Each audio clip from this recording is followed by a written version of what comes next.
الله تعالى إنما ذلكم الشيطان يخوف أولياءه إلى آخر الآية. فيه مسائل. الأولى تفسير آية آل عمران. بسم الله الرحمن الرحيم، والصلاة والسلام على نبينا محمد وعلى آله وأصحابه وسلم تسليما كثيرا. سبحانك لا علم لنا إلا ما علمتنا إنك أنت العليم الحكيم. أستغفر الله الذي لا إله إلا هو الحي القيوم وأتوب إليه. اللهم انفعنا بما علمتنا وعلمنا ما ينفعنا وزدنا علما. بي أرابا سوية هجرية باكلاني كمناني أن بناني أن ولون فلا شهر صابان من هجرة سانكالو سجنا بسونيو مغاني سبناي. ميلاد النصارى كجات با فلاني مغاني وورو سانكالو فلان نبي سونيو تاني كلناي. أمبي دورة مسجد رجاء وأمبو كنو درسوا بالشيخ الإسلام محمد بن عبد الوهاب أكا كتاب كنو كتاب التوحيد بندا مناكو إنما ذلكم الشيطان يقوف أولياءه فلا تخافوهم. بندا آية مننا ندل لولا حديثا واني أسروا أن يقولوا كبا بيدرسوا بمسائل ودكا فيه مسائل. أقوم مسائل ودوبين بندا كنو.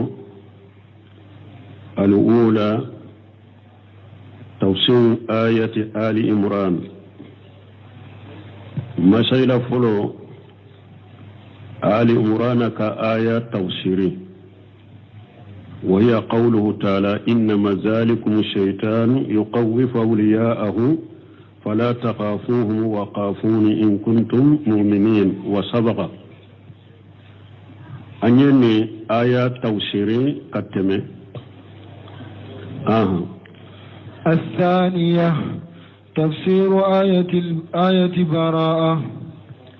الثانية فلنا تفسير آية البراءة. براءة كآية توسيري، براءة الجمع سورة التوبة كتوسيري، وهي قوله تعالى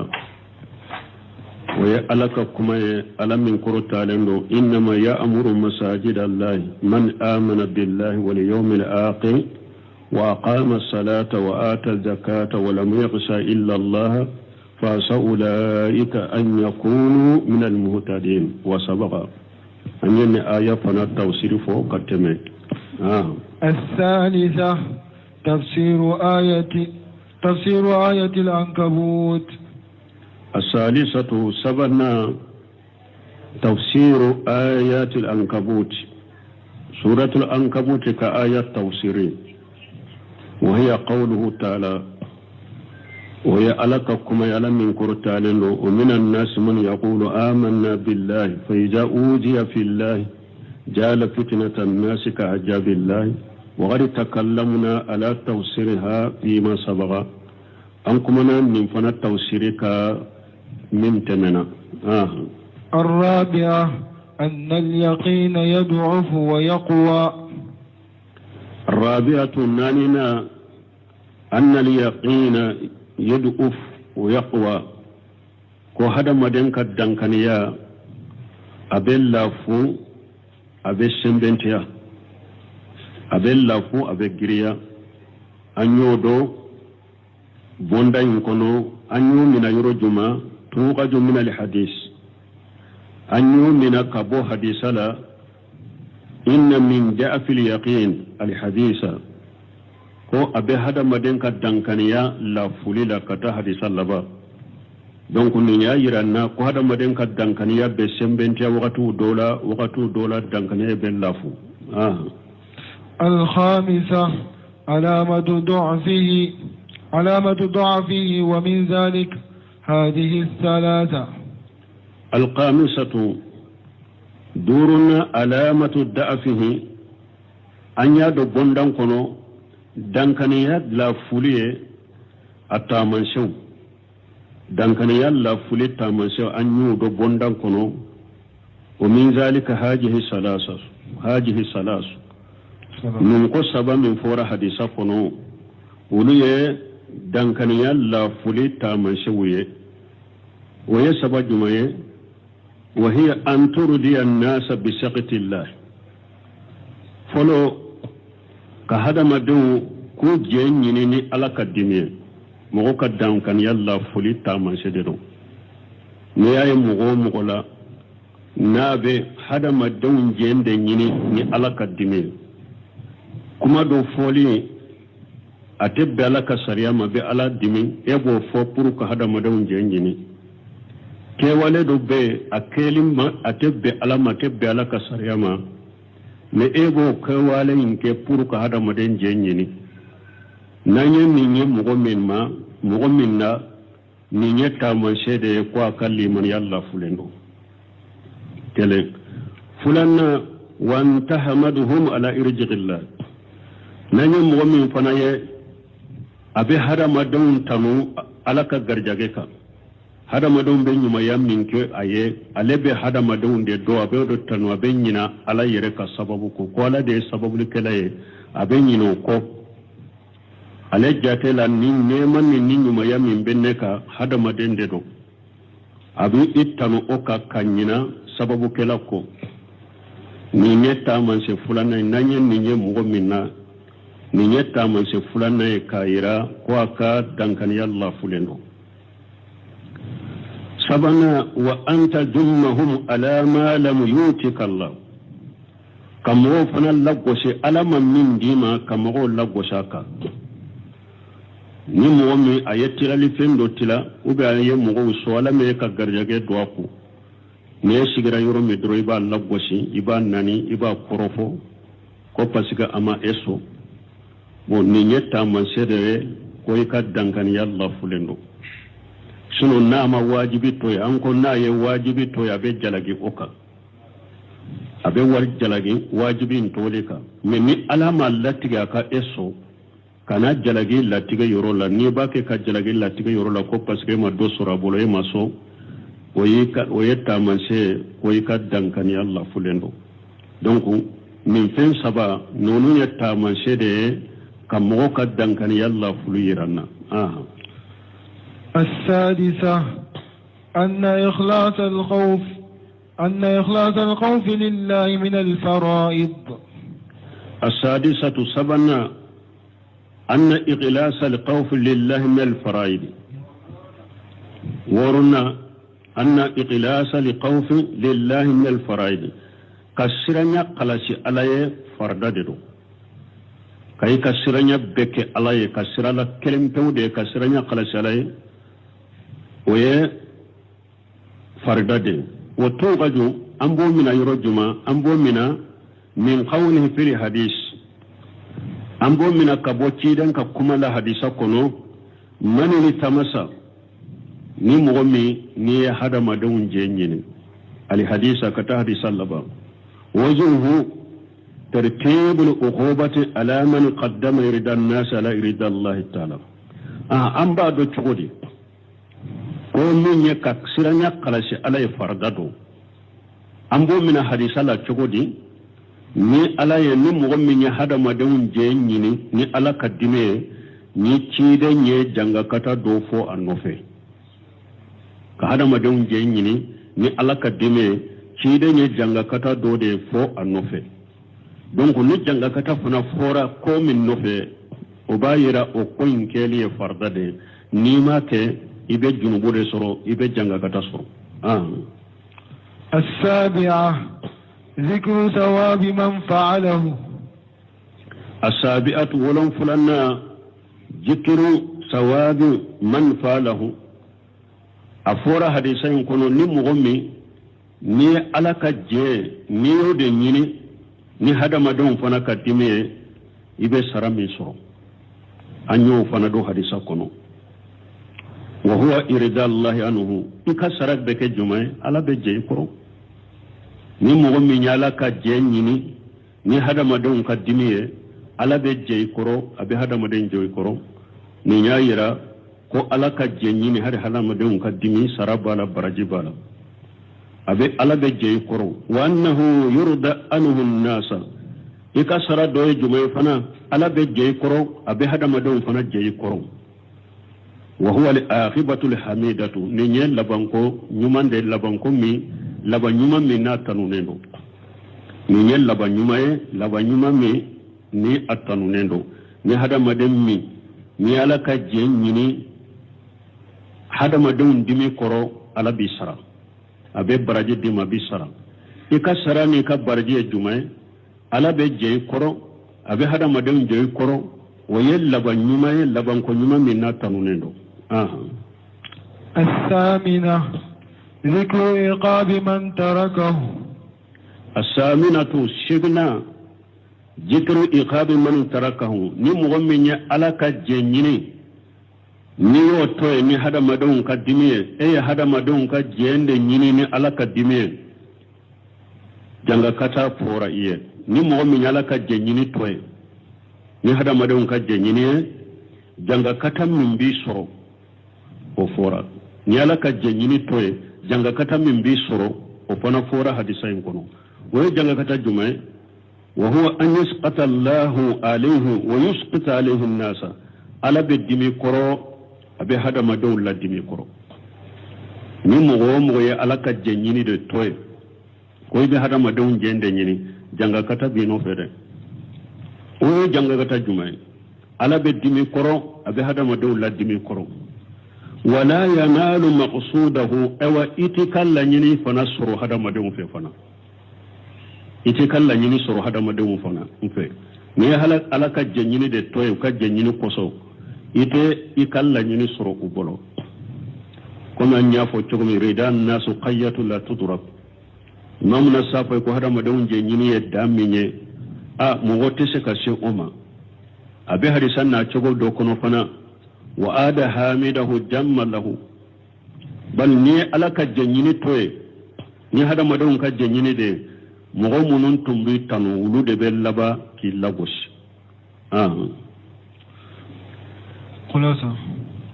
khulasatul babi nimbabu fe munun ba kono mana babu ka surunya ka ko surunya annahu yajib ala al-mar'i أن يجعل الخوف من الله فوق كل شيء خوف نمبوندا يا يرانا كو هذا مدين إلى إكا على كسرانيا دبلا فيم بكسرانيا سانفي على نسرانيا ودبلا فيم بكسرانيا سانفي وألا يبالي بأحد في شريعة الله تعالى كان يمكو دم وشيلا alaka sharia ka kola ala min kurusaleno alaka sharia tinya foli alaka sharia tinya kele kani makodo mwashila ala siranya wodi bila fembe ka siranya sanfe afora fana mugonyuma ngolo uko man qafa Allah qafahu kullu shay ومن لم يخاف الله ومن لم يخاف الله يخاف من كل شيء ni mo min sirana alanye fembe be sirinye me ni ma sira alanye e be sira fembe nya donc ni ya irana dogoyama na be silamaw ka ube munum bu dambe kata sunnaw ni fewma na ya ye dogoyama bawka ala note silamiya sariya note de ayere de kan nodo parce que ni hada madem fule ni esrana alanye ala koy kam min fo yo fo ni hikmay ani nogoyay ani kodonye akoy kam min ke yi shoko beke ko ke imi makodo mo bolo ala be besirinya abebe malo yayima abebe samima abika bonya ni ka karama ni ka kanu do beddu sukun kono ki bonya ka fembe sira yinye mais ni e ma sira ala nyede e ko e ka sira hada madum foli de ma anu ka ketaw anu kan na tabu ka bodola feunka ulu kana tigenna anu be sira u kala gosilu koro ye ala ta kinya foli to e ka keli to e de be sira fembe nye sisa e de be sira fembe nye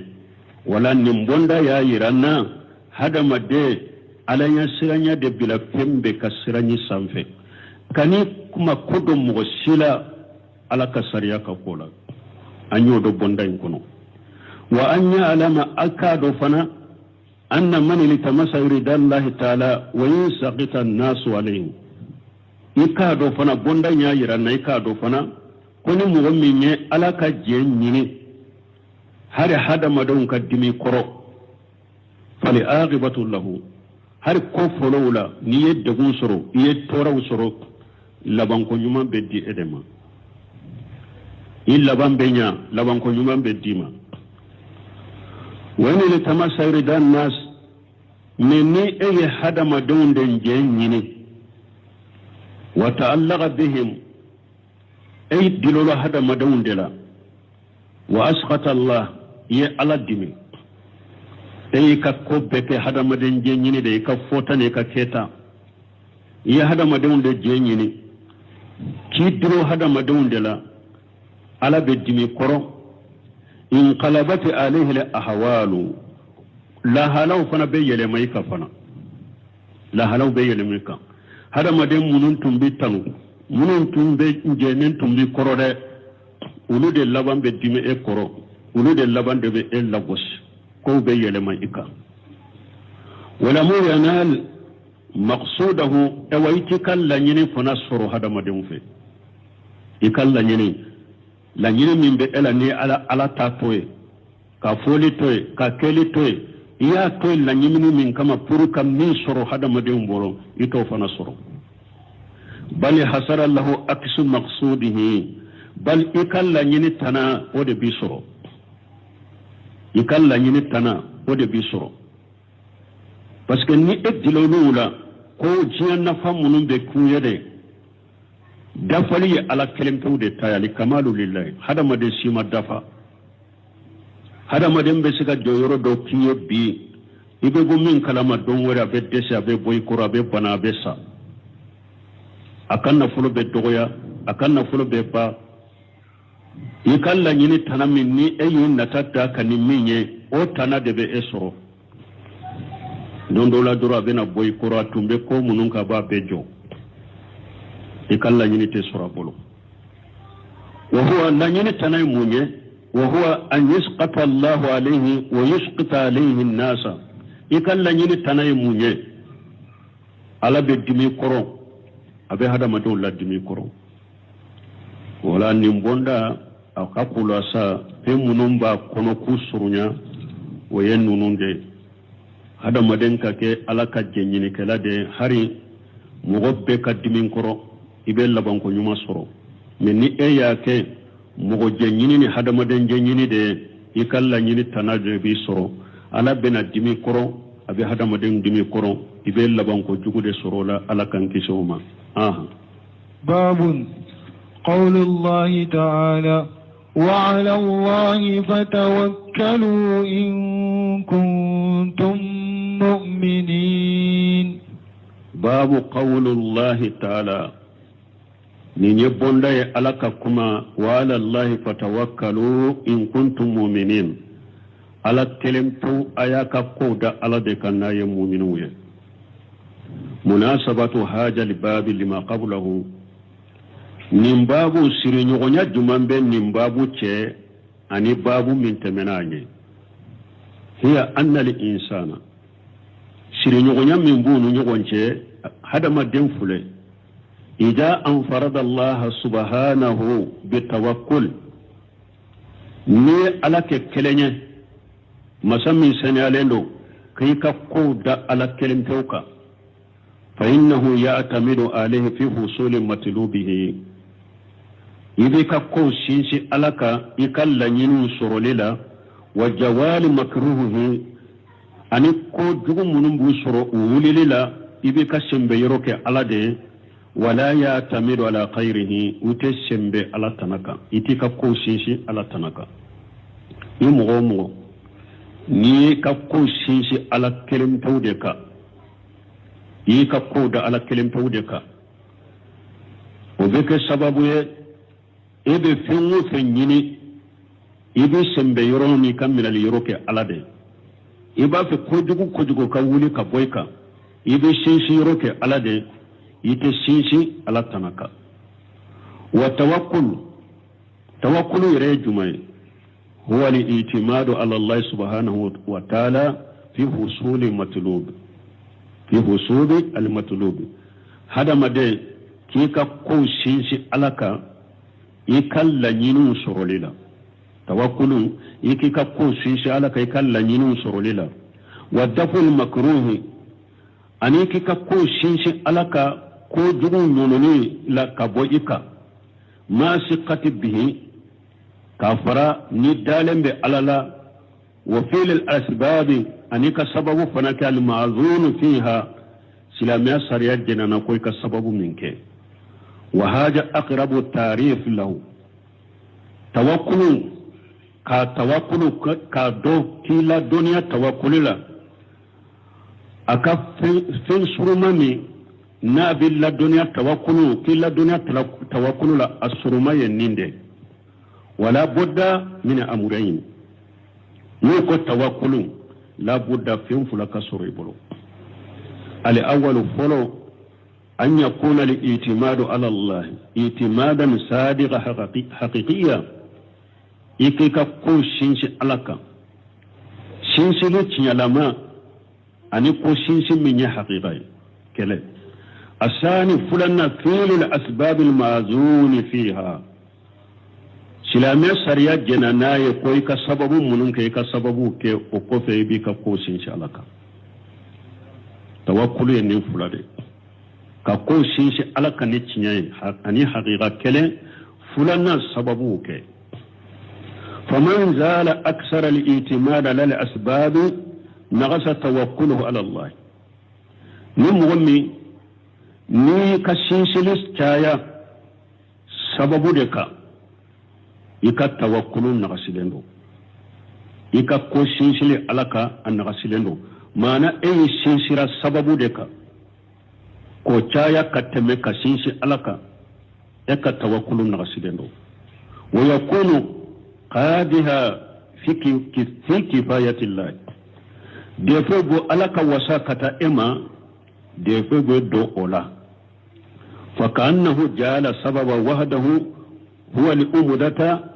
فيما يسوب إليه من حصول المطلوب وجوال المكروه parce que nintigi abe comme eye sababu doronde ke ika shinshiro ika nyini fe munu no ugo soro ani ko jugu munu ko wulika abe comme eye sababu doronde ke ika shinshiro ima shinshi alaka ومن جعل اعتماده على الله ملقيا للأسباب أو نمو من فنا نيكا كوشيش بك على دك كسبب فنا توي فقد تانا في حكمة الله أي ألك كودو يو سبوتي كولا بوشي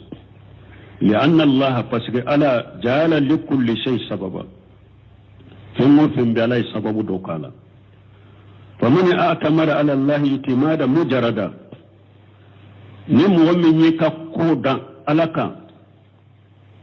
ألك درون يودك كان قادها في حكمة الله إتا إيه ألك كودو يون لغوشي كو سفوتي لأن الله حكيم باسكو الله تيري بغادي كودون بغادي يربط الأسباب بمسبباتها ala be sababu siri uka sababu fiundela kaman ya atamidu ala Allah fi husuli liwalad wa huwa la yatajawwaju misalila ni mu'min ko fonne ka den soro men te furu fana o be sila kewa nen ka ko shi alaka fo alaka den din nema bo ala ye den suru sababu ke furu de e ko ite furu donc abe comme ala ka hikma yo lagosi min de ko so salafu ko al i'timadu ala al asbab shirk wa tark al asbab qadhu fi shar'i ko ni mugumi ni ka ko be sisi sababu de ka ala toy o ye shirku ye wani mugumi ne sababu yin fana toy ko ye ko sisi alaka qadhu fi shari'a ye islamiya sariya lagosi ye islamiya sariya la sabute ka ke comme hakilin tanya ko ni mugumi ko fo ne ka dem soronte furu fana ni yalla goshe kata islamiya sariya ma islamiya sariya ye den suru sababu ke furu de fo ka furu de sababu kele ni tawakkulu te nyogo nguli na ye nuyoro faamu nu kitabu faamura abe filibanti kuma do ani jahilu do ka kuma do ko jahilu kuma do jamana kono mun ba fo ko karasallan ko ba fo wahabiyon ko sabe musrikiya de do sabe manye munna nu uno kabitigo be gogoro kala kasoko ha uteni fo ka gogoro ke bitigi la kasoko o ye sababu minya ala de yo la daga yala ni mo minye ka bitigi da yele lento wori dalen be kontwaruka bitigi falendo minala e ya da yele lento ko ne ka ko da alaka ne ko da alaka ambe mimmiri katai ka hakilima fato yani hakilin tanya sariya la gosile do yo islama sariyatu mo gonya marano yo ye hakilin tanya de no sun bina fo ciden bin minye yo mun ba aka kodda alaka katime beka ciden da ya benye mai me ale ye sababu daga lewunke aben wulu de fo don do la ciden yire don na ciden man kanya me fule in ka garando ala de folon kin ka koda alaka ube in ka koda alaka ka bilata ni ma garando ala ako garando ka nyame la ko febe koda alaka sababu daga lewunka kede wan nabiy sallallahu alaihi wasallam ajam al mutawakkilina nabi nyuma mugo munun bu ka koda alaka ciden da ye urbe ka mugo bai wa ma jalika kafaruka kana ya'khudhu bil asbab ciden tumbe sababu minadin nan ko sababu fana afora ka faraka al ma'dunu fi sababu min sariya jananai sababu dobe silamiya sariya majonoe ote sababu ye mugo kanuke masala 7 dilo nka 7 dilo aka hera do sama kanema ube nka 7 dilo torani bana dobe ka kanyoni silamiya sariya mannin ke sababu ye donc ate daga yiko ke silamiya sariya ma ke sababu ye cidan ko monta Allah ka tame mata faqad asraka akuni 7 dilo doro ye do fara alaka silamiya sariya ma jeni 7 dilo sababu silamiya sariya ma jena yede min ka gogoro don ka ewa bitigi la ka dasogo o ye sababu min ye silamiya sariya jenanaye ni faranfanse de bin nyogonche ni jahilu bake ka ciyale ke o yado jamana kalambaga mancha o be kalambali hakili sunyani nonu de kufili wono ko sabe manyute sabe ndolo yere la sabe nye sababu de munna ubuka ewa bitigu dasogo amba fuhu sababu ye chogo ya fulade sababu do silamiya sariya majena ikake sababu do silamiya sariya jenana ikake seben dilo ye sababu minye silamiya sariya majena me kayika ewa bitigi dasogo ka gogoro kala silamiya sariya jenani o sababu keliye ciden yere ye sababu de ke fakana ya'khudhu jada fi safari sababu do ye munye ciden tunkera na be tama be sure fanata ciden tun te wele kado tama sirala te ko nyenka ko da alaka ni ala yin la dumuni chogomi ay atumbe sure fanata de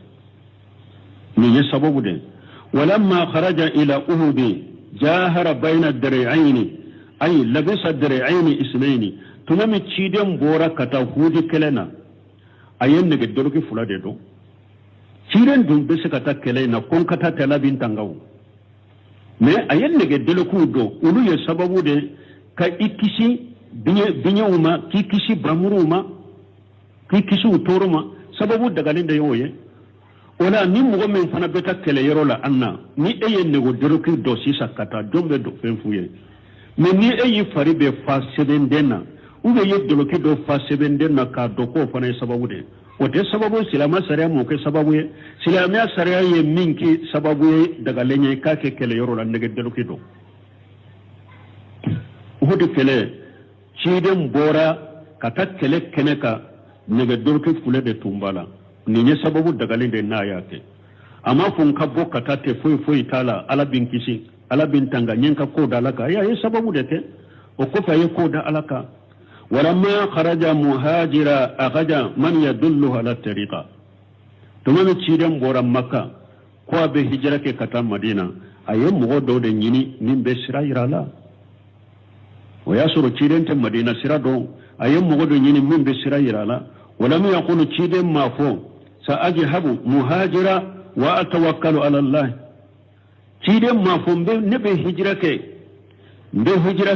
بكودا ألكا تشير موفو ولا أنستهب ولا أستهب ما من يدلني الطريقة تشير موفو بهجرك بينك كودا ألكا نتم مغفراني لك نتم مغنين فنا من بسرا يرانا تشير ما نفو أيام مغنين من بسرا يرالا هجرا يرولا وكان صلى الله عليه وسلم يتقي الحر والبرد تشير تنبا يرقل سكالايما ni kalaya nana tile fariyara tile mafila nana kalaya nana aba yere kurosi tile kalaya ma ni suma wuye ube doroke munun be kalaya noya fini munun be kalaya mina ko noya mo ka boke kiden tumbe ayere tanga ka yere kurosi suma ya fanala ni suma ya wakati fana nana suma ya mina finu ani ko munun be ke sababu ni suma ya te feri ma kiden tumbu do kede wala mu yanu qasu jalika min tawakkulihi nunu ma foyi nagasi ciden ka tawakkuluma atumbe ni sababu nunu ke nunu ma foyi nagasi aka ko sisi alaka nunu ma foyi nagasi ala وذكر أن عمر رضي الله عنه وبافق عمر alaka je kabwama أنه قدم الناس من أهل يمن إلى الحج بلا جاد عمر تللا هيجو يرولا جمع كل دبور يمني كان هيجو كمكة وما سورة فنا وماتا فجاء بهم إلى عمر فسألهم ونمن جمع كلنا عمر يونينك فقالوا نحن المتوكلون على الله uko au nye mgodi anyanka koda aladika umaru kuma akawuna na hijura la kuru uko ukawu ma sure fanata ubolo kwa amma sure fanata ubolo anyanka koda aladika faqala umaru ko lestum mutawakkilina ay awte mu'oye munu nya koda alakade bali antum mutawakkiluna aw yede kaka koke ka shinshi hada madon ka bolola feunu ka garjagaluka ka surama sababu ke aw ye ode ka ke doniye muguka ka fu aya ko shinshi alaka ka tawakkulu ke tama sababu sike ka shigi ka muguka garjagalu kono ka ko shinshi alaka ka shigi ka muguka garjagalu kono aw taye wode aw makoda alaka wa tawakkulu ka koda alaka nisfu dina tilancede do wali hada naqulu fi salatina min de ko samba fo an ka sallula iyyaka na'budu wa iyyaka nasta'in amba fo lambe ala kelem tawde bato ambe de menyine ala de fe fa natlubu min allah al-auna itimada alayhi subhanahu bi annahu sayu'inuna ala ibadatihi ambe deme nyini ala fe ni an silembe alaka ala min seniyalendo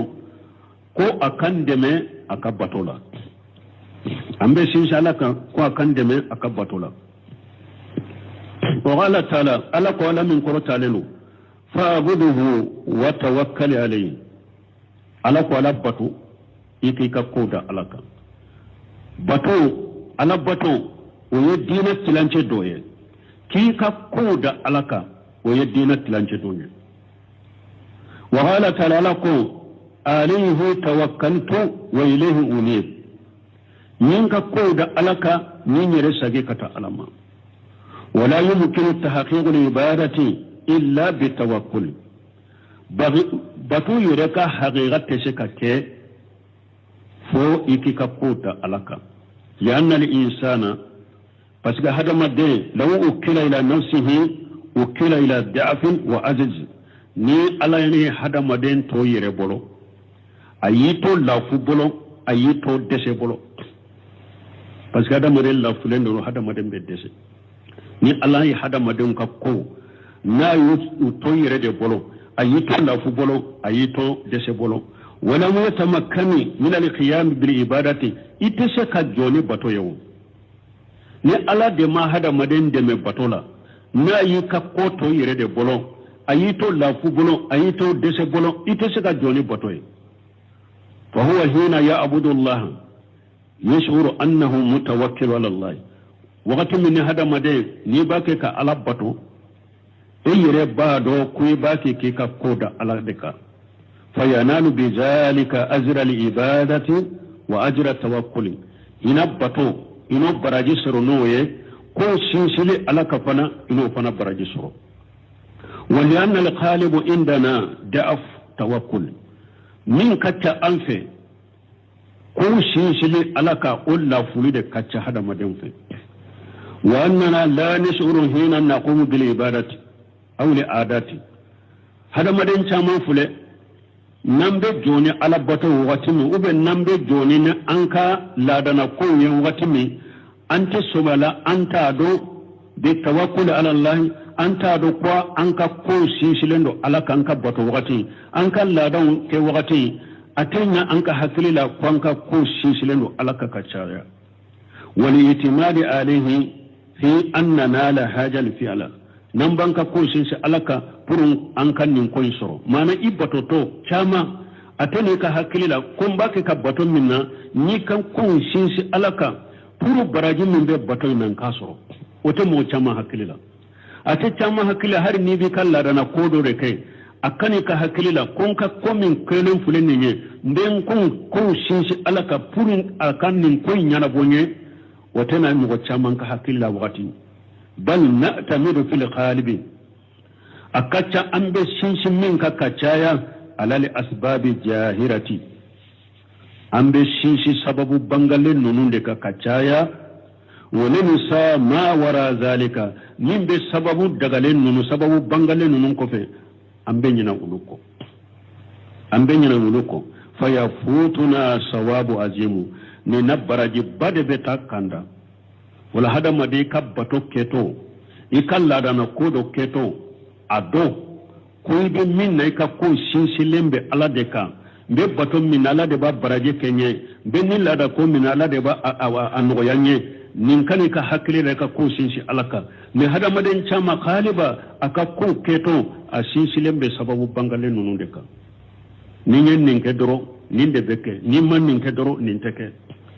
abenyina ala yere ko sababu yinko sababu kela yinko donc nin fana nin hada maden min be nilla halala baraje chama de beda baraje bade be takida ويبرج جمعي وهو صواب توكل كو سينسيلي على كبرج بتاكيدا نو ماني كحكيلا يكا كو كيتو كما أننا لا نوفق إلى حصول المقصود كما هو القالب ايوا كاتشر من شغل فنا يكن لا ني تشاما كان لا ني تشاما دي بي انتاسرو نيلا حلالا اكا كو كيليك ati duskun kono ko ka duskun isin silembe ala de ka kan nin ko nyana bonye o te mo chaman duskun ko keto o de ya to fana ko chaman be an tan kala nyini surala ambe do ala ka bo an tan kala nyini suru sawawu hasala lana awaridu tujibu inqitaha imma o koy balami kodo fom balami nen do nana ka balami koyna nimbe koyin tigayere أتسر التبني أو أوارد توجب نقصها وببلمي فين بلمي كودو بنا نابي كوين نغسي بلو نابا نغسي بلو وتوكل ينقسم إلى ثلاثة أقسام ولم درس جويا وقت من تورا أنكاك بلا سرالية سنغالوكا donc parce que nan do nan ni na tese ka dafa ni ala sonna ni ewa wakati were ambe ewa ni ala ye sungalo bambo dersuta